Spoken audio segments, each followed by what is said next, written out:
Hello, everybody, and thank you. I'm excited to be here and have a conversation with our three panelists. So let me briefly introduce each of them, and then we'll get started. So Alan D'Souza is a photographer and a mixed media artist. He also does digital painting, text and performance works, restages dominant histories through counter strategies of fiction, erasure, and mistranslation. Alvin has exhibited extensively in the United States and internationally, including recent solo shows at SF Camera Work and Yerba Buena Center for the Arts, and his writings have been published in various journals, anthologies, and catalogs. He's department chair and associate professor of art practice. Kathleen Donegan writes and teaches about literature and culture in early America, from New World encounters through the first decades of the Republic. She is the author of Seasons of Memory, Catastrophe, and Colonial Settlement in Early America, a book about the deeply unsettling history of early English colonial settlement in Native America. She has received numerous awards at Berkeley, including the 2015 Distinguished Teaching Award, and since 2016 has served as Associate Dean of Arts and Humanities.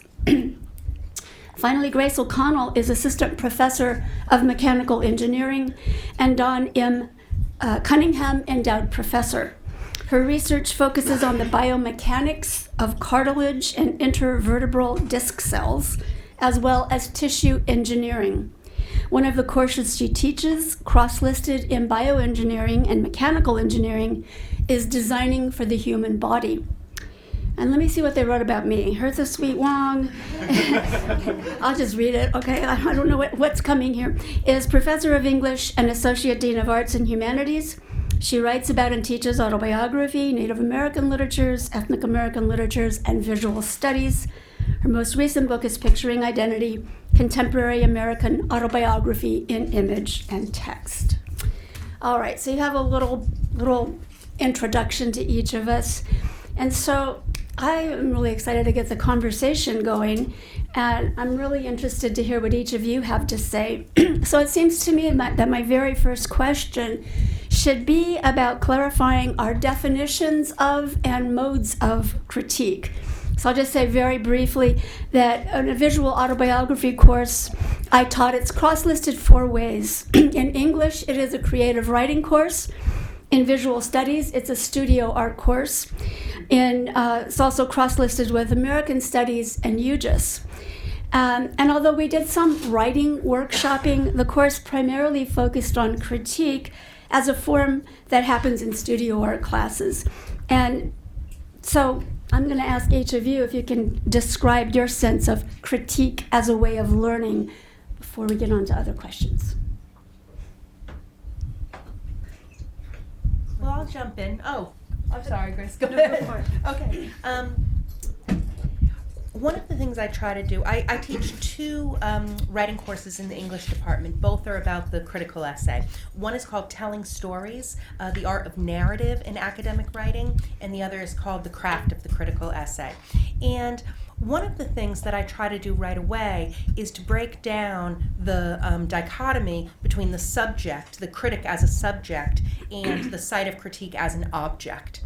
And what I try to do is to show that both of those things are involved with being a subject, that behind the object of critique, or what we think of as the object of critique, is a living writer with a living process, and that your act of reading is also alive, so that we see each other and also the writing that we read as subjects. When they're reading academic writing, they're answering questions about writing itself, so that they see themselves as writers at the same time that they see themselves as critics. And then when we move to the workshop model, they're practiced in doing that and seeing the writing as a living thing, seeing the presence of the writer in every word, and also seeing themselves as subjects, as critics. So that's the first thing, is to break down that dichotomy and create a greater sense of intimacy between the critic and the subject of criticism. So I teach Designing for the Human Body, which is a course offered through Jacobs Hall. And it's a project-based course, so the teams have to work on prototyping and developing something, testing it out. But then they also have to present to the fellow students within the classroom. So very similar in that the students will be the subject and also the critics. During all of these presentations, they provide feedback to all of the teams. And since they know they will be on the receiving end of some of these feedbacks, that really does change how they approach this. They provide information of what they did well, as well as suggestions of what could have been improved in their presentations. And I work on this also through surveys because it's project-based and their grade is based off that. I know students have a lot of concern about the dead weight in the team. So we do these surveys where at the mid-session or mid-semester, they have to say, what did the team do well? What can be improved? And then it goes to each teammate. What it is that teammate doing well? What could be improved? And so by following that kind of system where we follow first, identify the positives, then give some of the critical feedback. And that's kind of how the whole class is structured. There's critique in multiple ways that they see it. Well, you just wrote a book on this kind of thing, right? Yes. A book on actually how art can be thought. And so there is a chapter on critique. So I guess in art practice, in the department, but also for artists generally, critique is the primary model of pedagogy. I can use the royal we since I'm chair of the department. We emphasize critique as thinking collectively, thinking together, and also it's thinking relationally. So it's not about simply producing independent critical thought or the ability to think critically. It's also to think in relation to who else is present and who you're thinking together with. I guess we use literary criticism as our primary model, but also extend it to, I guess, all our senses. So it's the encounter with the artwork, and the artwork could be an object, it could be a performance, it could be gesture, installation, etc. And so we examine the spatial encounter and sensory encounters between those who are critiquing and the work. And we're not only trying to produce meaning of what the work means, but we're looking at how the process through which meaning is constructed. And therefore we examine ourselves as well, how we've been constructed as viewers or participants within the work. So I don't know if that, it'll be interesting to actually tease out, I guess, those connections or differences. Yeah. That's great. Let me move on to a second question, and part of what you've said, especially Grace, touches on this. But I know writing workshops in the past and some critiques in studio art contexts have been notorious for torching people, degrading people, insulting people, all in the name of some kind of educational endeavor. People sometimes have bragging rights if they survive it. Other people just walk away wounded. And so this is leading up to this next question, which is about, do you articulate a set of guidelines for critique, ground rules for feedback, ideals for how to convey criticism and praise? And given those ground rules, how do you foster a dynamic and inclusive learning environment or community? And I know I do those things, but I want to hear how you do them. I'd say I start with a couple of examples that I provide the students of a good example of constructive criticism, as well as an example that, is a critique, but not necessarily helpful, not super negative.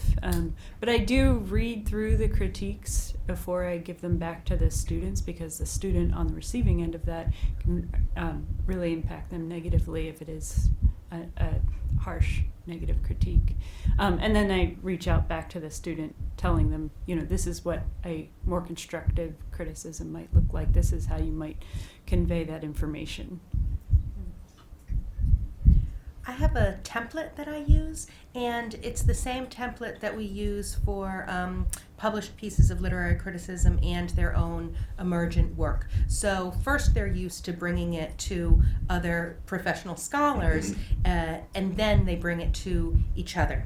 And like yours, the template is broken up into a few parts. It has the strengths, the obstacles, and then a little thing that I call the docket, where they have to come up with, and within each are embedded a series of questions. The docket, they have to come up with, in the piece, a dead-on detail, a sentence, a well-structured sentence, a clear instance of voice, and those things, so that they're looking not to say, I like it, I don't, this was good, this was bad, but they're really looking at the construction, the craft of the essay itself.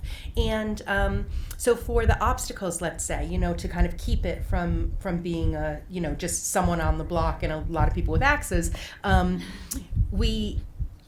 I have a section that says, in revision, where should this writer turn his or her attention? And then I have a series of, to the argument, to the structure and development, to the close readings, to the prose. I give 4 questions. Since everyone has filled out the template, everyone has an answer to that. And then I just go ahead and raise hands. Who said structure? Hands go up. And then where there's the greatest collection of hands going up, we just dive into that.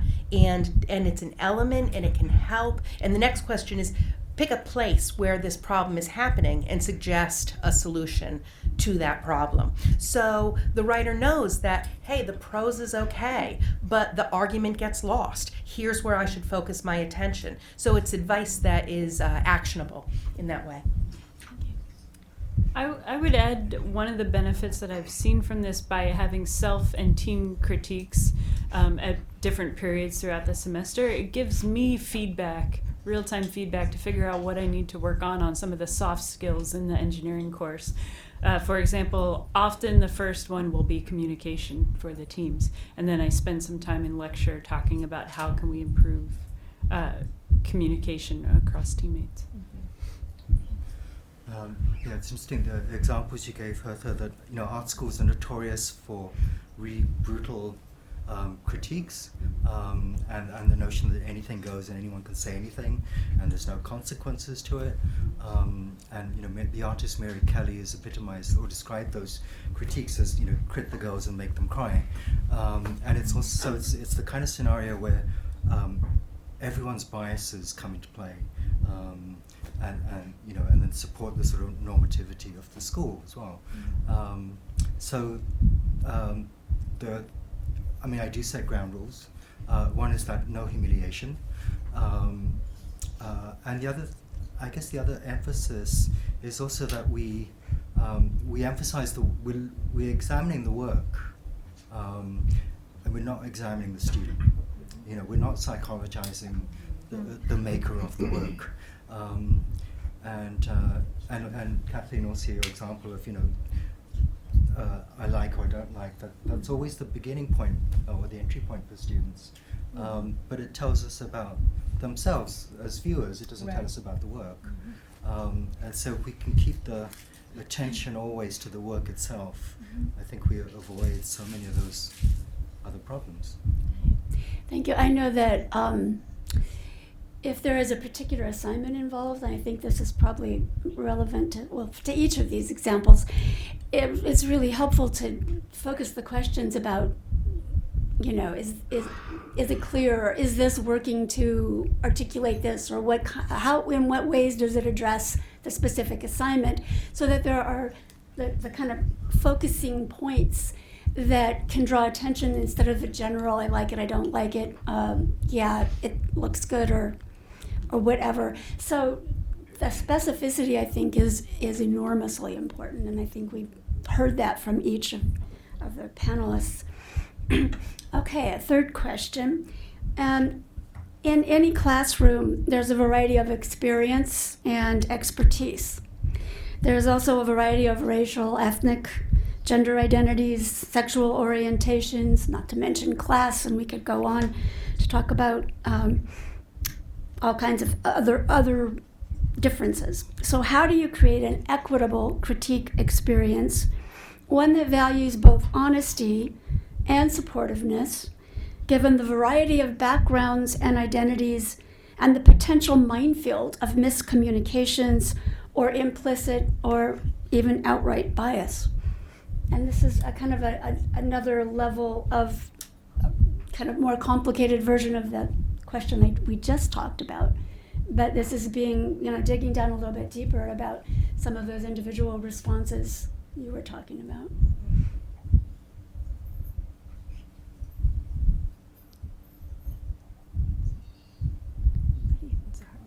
I guess, I think there's within critique one have a commitment to tracking any argument. So if someone does say something even that's offensive to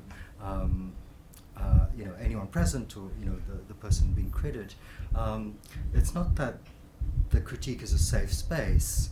Certainly it's a sheltered space where we assume there's not going to be, and hopefully we agree that there's not going to be any violence as a consequence of discussion. And I think that actually it sounds funny, but I think that's an important agreement to have, and that can be actually verbalized. And I did say no humiliation, but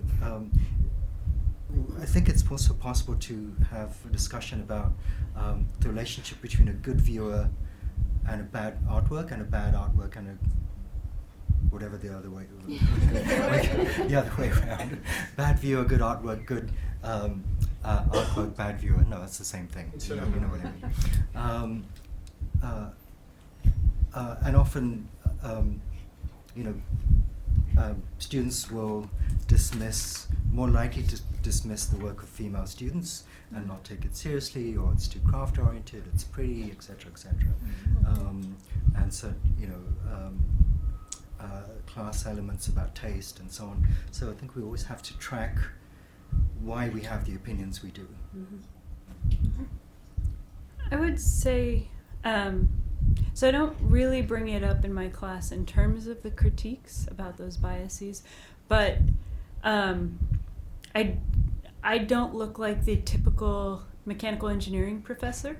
And often in my lectures, I give examples about engineering examples of how biases or not thinking about certain populations have affected engineering designs. And so that's throughout the 14 weeks.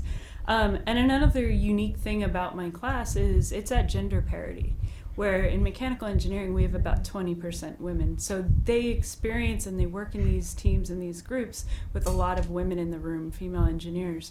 And I think that does kind of have an impact on the critiques that they're giving, just because the makeup of the room is so different. One thing that I try to do is to kind of create a sense of democracy in the room by having kind of with these templates, especially having a kind of uniformity of critique. So they really have to stay focused on the work and answer specific questions about it. And we go around the room so everyone has an answer, so no one's dominating the discussion. Another thing that I do is at the very beginning of the semester, I give them a kind of long questionnaire about who they are as writers and where they are as writers and what they want as writers. And again, kind of going through, and then what they have to do is post their answers on a collective document, which they hate doing at the very first week because everyone wants to hide their desires as a writer and what they think of their failings as a writer, undercover. But it's just so important to have, full disclosure and radical honesty to create that collective at the very beginning of the class. So I ask a whole series of questions like, what does your writing voice sound like?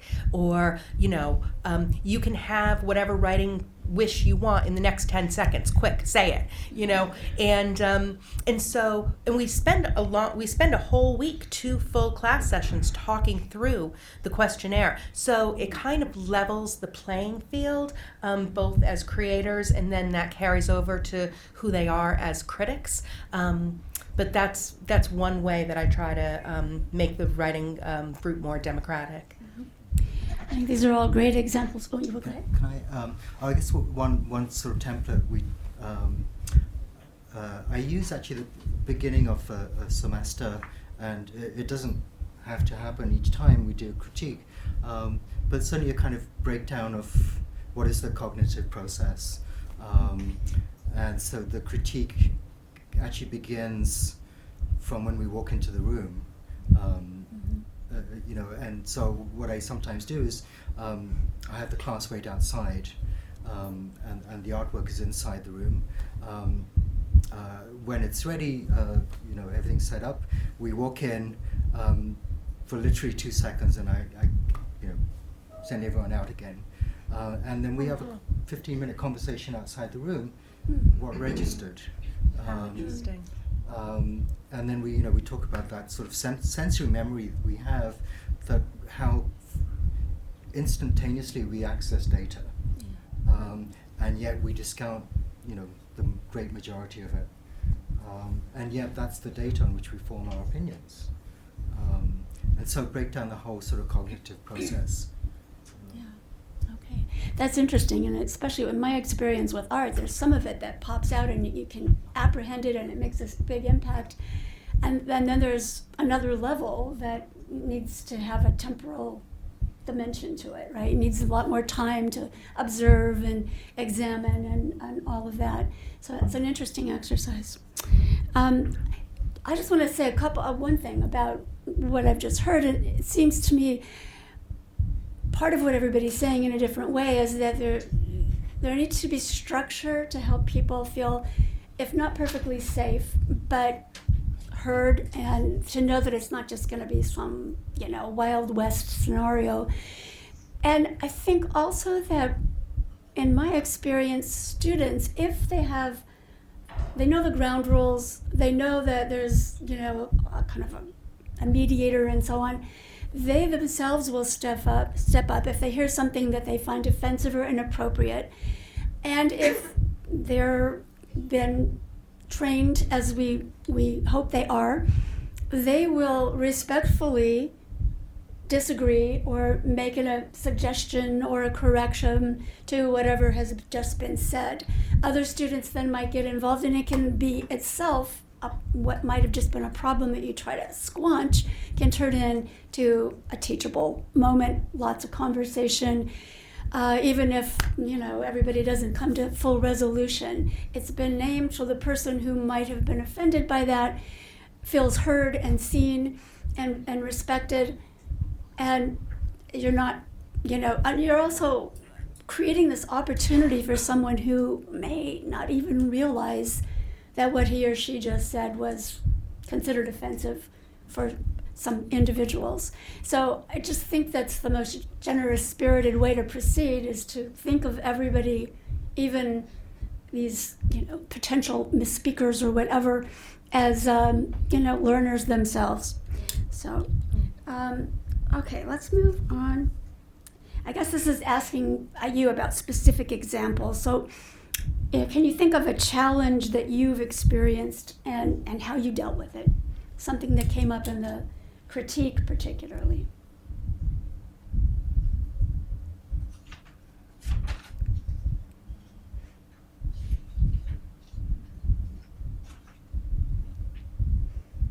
Everything goes smoothly. Yeah, this actually one sort of an incident actually a few years ago, but still sort of bothers me, where we're watching the movie Paris is Burning, and one of the students dismissed one of the characters in the film as they must have a mental illness, a trans character, just because of their desires. Like, how could that person have those desires? And that comment registered as a kind of physical hurt with students, other students in the class. And my sort of inadequate response was,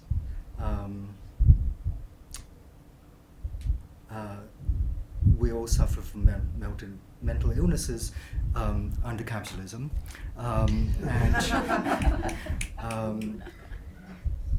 and I would talk to the student outside of class, and elaborate on why this was such a, not only a hurtful comment, a dismissive one, and a completely one that's misunderstanding of how systems of power work. And why it still bothers me is that I didn't do enough in the class itself, even though I followed up with the student afterwards. It wasn't evident to the students in the class that I've sufficiently followed up. Yeah.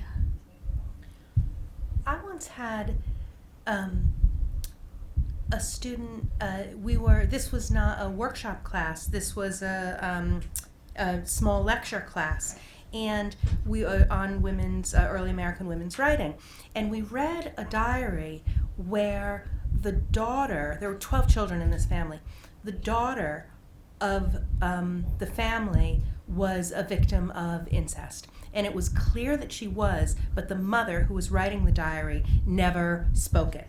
And so we were talking about unspoken things. And one of the students raised her hand and said, someone said, well, why didn't Phoebe speak? You know, why, if the mother couldn't speak, why didn't Phoebe speak? And one of the students raised her hand and she said, because no one would believe her. No one believed me. And it was, I didn't know what to do with that in a lecture hall. And I mean, everyone did what we just did. Right. And then one of the students got up and hugged her. And then everyone kind of turned to her. And I'm still up at the lectern, and like, we have to have a class, you know, but this is what the class is at this moment. And so all I said was, you know, you just filled that gap. You just spoke for her. And then we kind of moved on to talking more about, you know, unspoken things spoken at that point. But I felt like I never issued a warning about this text. I never talked before they read it about, I mean, you know, there's like trigger warning, but I never spoke about it and the troubles of the text. And, you know, I just kind of put it out there. And when you put things out there, you can't predict what's going to happen. So when I taught the text again, I did that. I don't know if that was a unique experience, but it was certainly a searing one. Wow. I guess one example that it was a text that I gave out that I didn't think about how it might reflect on some students.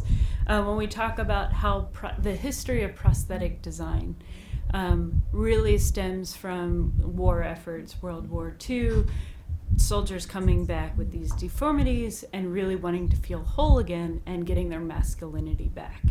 Now, teaching this to 18, 19, 20-year-olds when I'm talking about getting their masculinity back from a woman, it didn't go over very well the first year when I, you know, just presented it as lecture. And how I kind of took that criticism back from the students. I gave it to them as a reading in the following year so that they knew it wasn't just me making this stuff up.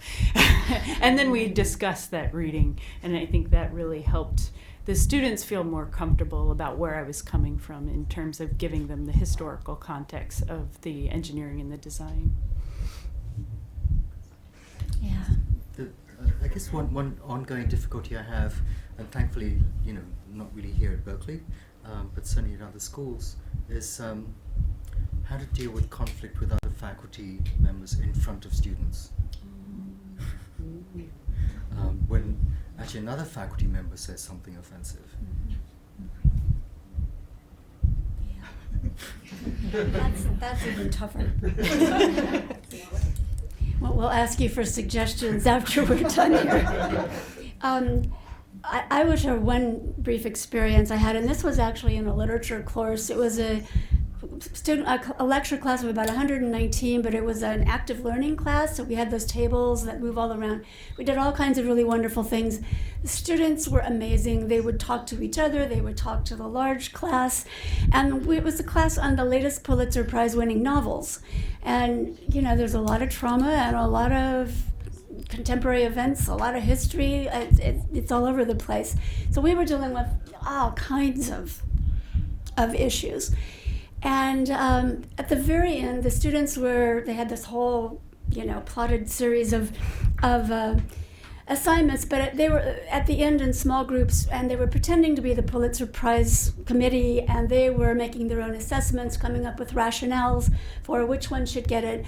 So for the last, we read all the runners-up, and so they had to decide out of those, all of the novels, which they would award it and make an argument and so on and so on. So they were supposed to give one presentation, oral presentation, and that was our final exam period, and it was really strictly paced. Anyway, long story short, one guy comes up to me and says, you know, can I just give a little brief thing after my group, because, and I was setting up, and I thought, okay, I'm a flexible person, and I'll just let him have, you know, the add-on. It was my understanding it was a part of the group project, but it was going to be presented, he was going to speak after the group. Well, it turns out he goes off on this long, irrelevant rant about bathhouses and about a novel that had nothing to do with bathhouses, and that was really triggering everybody. And I'm sitting in shock behind him. And finally, I mean, like what a couple of you were saying, is I was not believing what I was hearing, and I could feel the discomfort growing. And then I realized that I've been really set up and allowed myself to be, because I thought he was part of the group. They told me later that he'd gone rogue, and I read the evaluations after the fact. They never came to tell me, and anyway. So we had to pull the plug.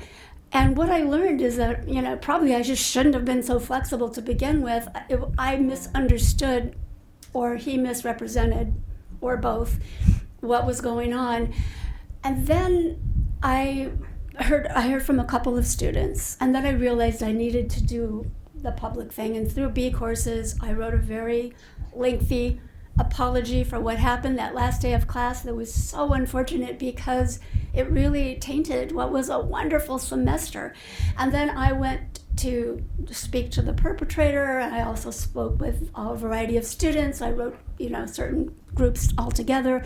Went to talk to Billy Curtis over in the, you know, the gender office and all of that, because I felt like I needed resources to help, you know, with what happened. And, you know, it was really interesting that I could have avoided that structurally if I hadn't been so flexible. So I had to rethink my own values as a professor. But it's really hard. I think that moment of being up there thinking, well, you got to carry on.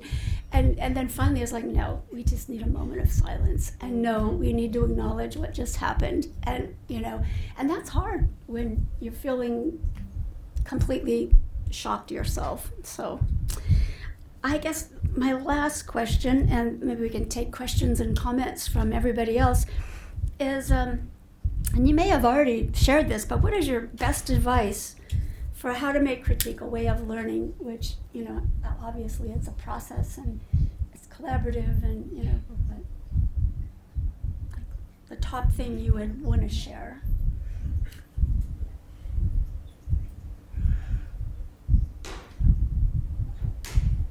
I think for me, I mean, one of the things, what comes to mind immediately is to see each thing as emergent. You know, to see the work that you're critiquing as emergent. And so you are learning about the work, you're learning about the artist, you're learning about yourself, you're learning about how things can change. So not to see it as a static and finished thing that you're standing apart from and pronouncing judgments on, but to make it active and dynamic, so that your critique is also active and dynamic, and your critique is emerging as the work itself is emergent. And so I think that makes critique an act of learning rather than an act of pronouncement. And I think along those lines, what has been helpful for me is having them critique the same thing over and over again a couple times throughout the semester. You mean different iterations of the... Well, so for them, they're critiquing their teamwork and how their team is functioning as an engineering team. And so they see how their problems have shifted. By the end, almost all teams say our communication was great. But at the beginning, their communication was something that was causing them a lot of stress and concern. But because they've worked with each other for 14 weeks and actually worked with each other, not just Facebook Messenger once a week, they really have formed bonds and have been able to make things that they would have otherwise not be able to do. Yeah, I guess one of the things I also try and emphasize is that critique is a way of practicing how to engage with difference, and partly through different opinions. And I teach it as a kind of basis of democracy. Like, how do we assess information, and how do we also engage across political difference, in order not necessarily to reach consensus, but to think collectively. So I do make it very explicit. There's an agreement. When we enter into that critique space, we're entering into an agreement to think across difference, and to be prepared that our own viewpoints are being destabilized by having to engage with difference. Okay, thank you.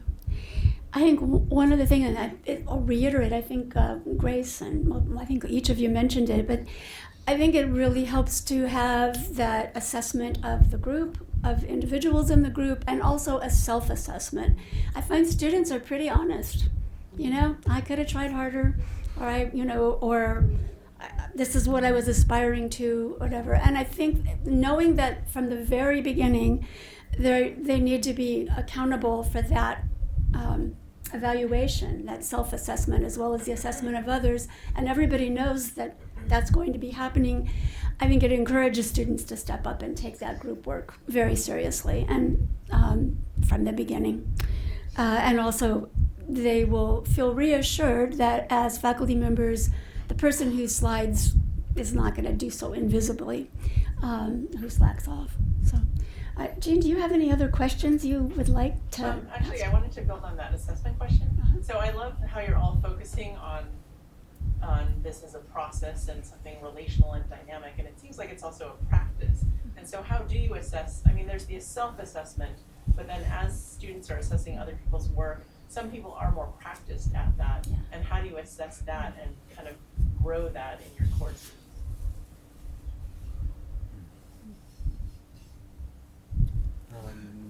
I guess Just something that came to mind. You don't have to answer. so yes, it is a practice, and if you don't participate, then you're not really practicing. But also practicing being able to be participating in critique on someone else's work is training to be able to do that to your own work. And so that's one of the things that I also try and track, is like, how does someone use those tools learned in critique on their own practice, their own work.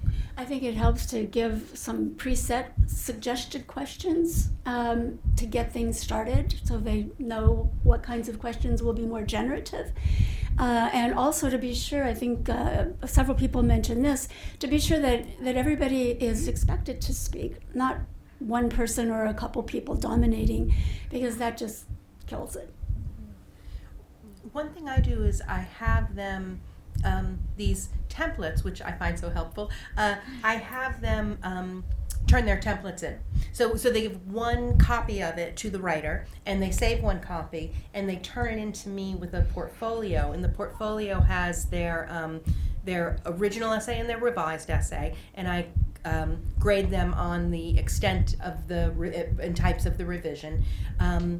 All of their templates for the whole class, which they know are going to be graded, and they're graded on the depth of engagement.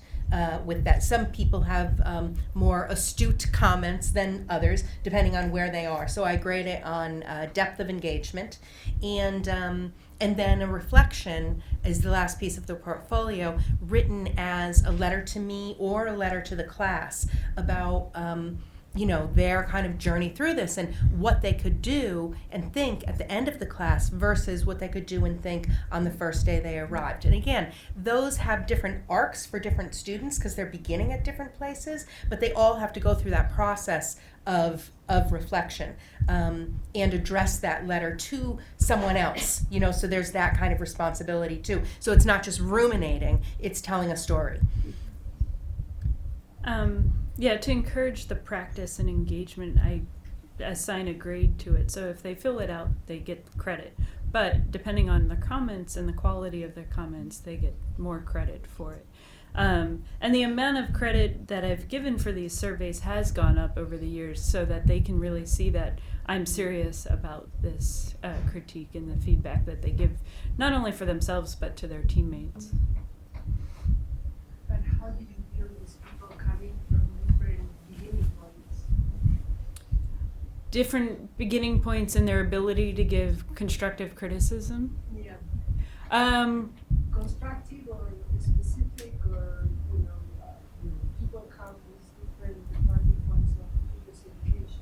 Right. I would say that's mostly addressed just by the different examples that I give of, this is how you might construct some feedback, and this is an example of not so helpful. It's positive but not helpful.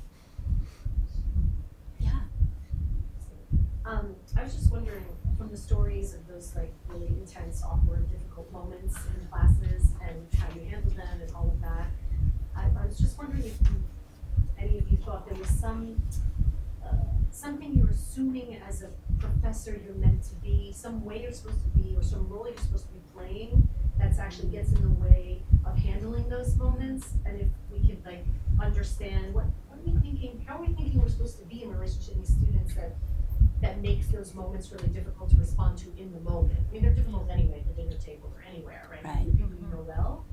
Because I find that when it happens in my class, I have this sort of attitude, and I figured out that I think it's because I was a grad student here, so I actually think that I'm my undergrads. I don't feel that distant from them, even though, because I'm in the same rooms and so I feel very much, what's the word, liberated to be whoa, that's not what just happened, Yeah. with that style. So, but I just wondered about other faculty. What are you feeling you're meant to be presenting that somehow is not working in those moments? Does that make sense?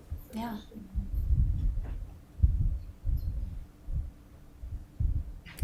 I remember feeling really pressured because we had about 2 minutes wiggle time to get all these reports in, and it's we got to keep, and then I'm thinking we have to stop for a moment here. But there was this sense of responsibility and anxiety and concern about, well, this is not going to be fair if students don't get to present their work. That's going to really be worse than maybe, so that kind of pressure, that's just a very tangible example. But I think that can also translate into just feeling you've got to get through the material, you've got to get through whatever. For me, it was at that moment, what I realized is that this is not about me. I was giving what I felt was a very finely wrought lecture, and I was at the lectern and I was going to deliver, And it was just a moment where I was this is about where students meet the texts, and students meet the text in all kinds of ways. And it isn't about me. And so that was the mental shift that I had to make, and that was the thing that I try to keep with me, especially when I am, performing for 140 students, which is a performance, but to keep in mind that there are 140 ones, and that's difficult. So that's something that I, tussle with. I would say it's very difficult. So when I started teaching, it wasn't about me, it was just the lecture, the engineering material. And then hearing back from students, particularly the female students, I realized that it's about what I represent as well. And so my stories don't have to be about me, but how it affects people that are within my groups, whether it's by race or gender. And so that's a really difficult space to navigate when you're talking about in an engineering course where you don't really necessarily think that these things would come up, but they do play a role, especially because your designs can have unintended consequences and outputs. Actually, a student said to me yesterday, it's so difficult to find a mentor who will engage with me on my own terms. And that was, I think, something similar that, oh yeah, we have to let go of, we have an agenda to teach, we are the expert knowledge, in terms of knowledge and so on. Yeah, like we actually need to learn from students what their terms are as well. Not necessarily to accept them, but certainly to know.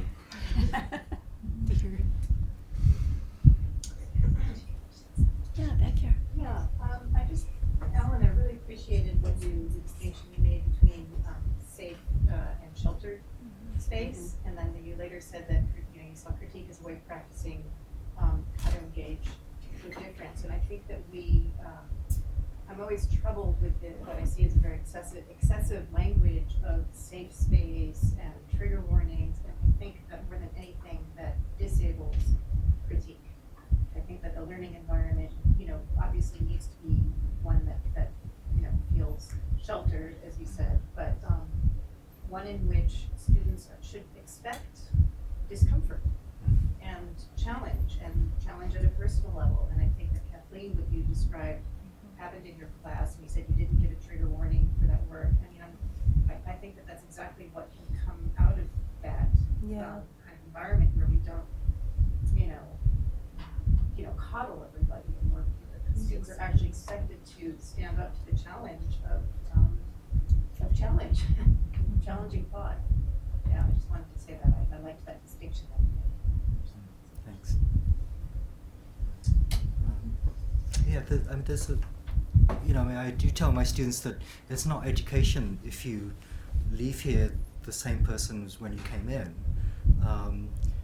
And you're not going to go through any kind of change without some sort of self-examination and actually destabilization of that prior self.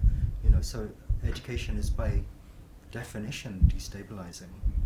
I think the challenge is that if you're a person of color or if you're queer or trans, you're disproportionately kind of providing those opportunities for other people to learn as well. So I think that I kind of think that safe space is important to a lot of people who are queer identified or are undocumented or have some vulnerability.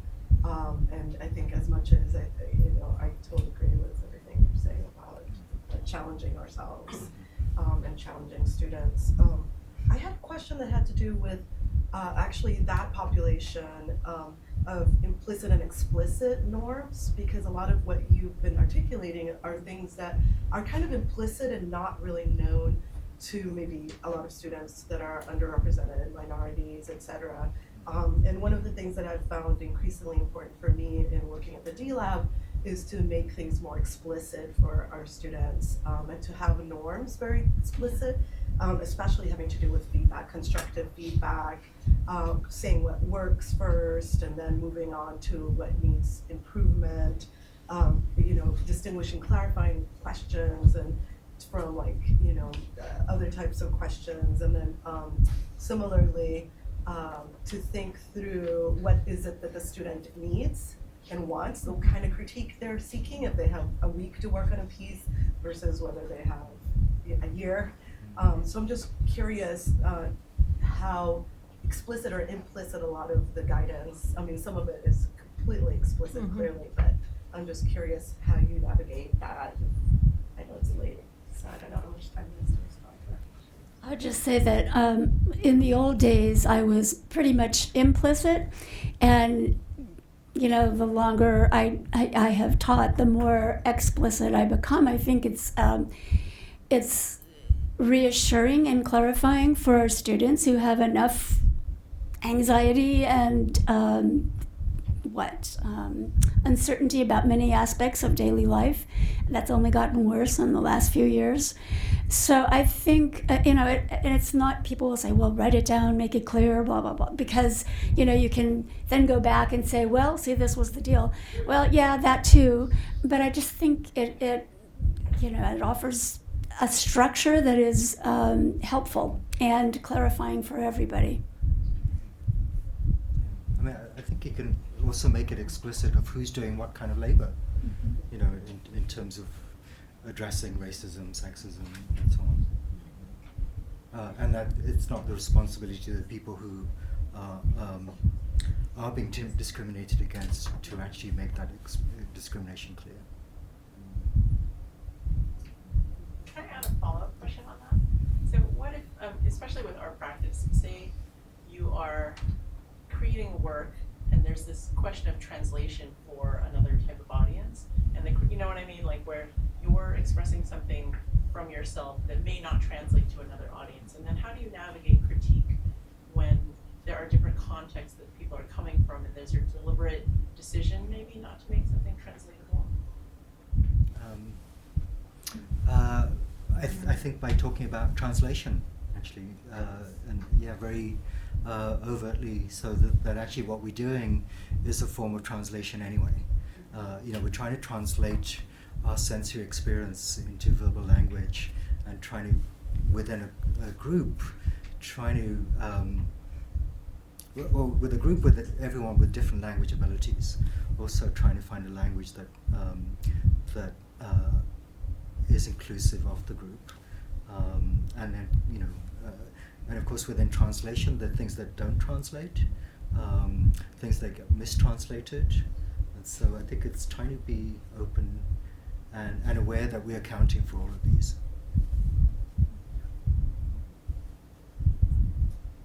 Question for the whole panel.